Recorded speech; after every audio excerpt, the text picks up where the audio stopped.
I had no idea there would be so much involved. I just thought, well, you know, you ring up a few people, you check a few files, and you've got the story. But it wasn't going to be like that. Everything had to be hard fought for, and it was also a real handicap when I discovered that the only child of Frank Paice and his mistress, later wife Olga, had very little information about the family. He admitted himself he was not a curious man.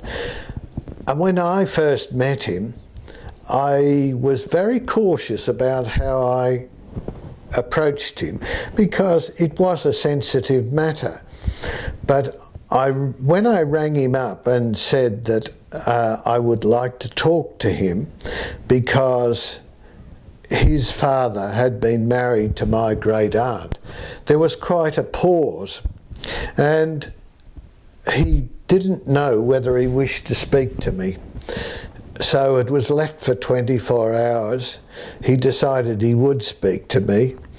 And he said that all he knew was that his father had been married to a Miss Cox, and that was all there was to it. He just didn't know. He didn't even know that his father had been a missionary, nor did he know his mother had been a missionary.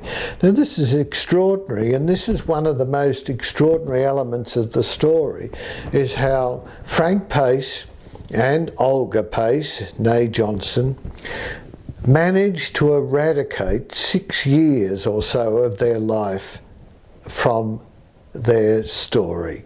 I mean, it was amazing. Frank was a pillar of society in Melbourne for many years, yet even his closest friends and workmates did not know that he'd been a missionary, did not know that he'd been divorced, did not know he'd been involved in a scandal.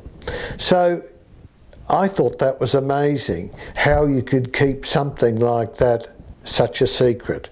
And that, I think, is one of the attractions of God's triangle.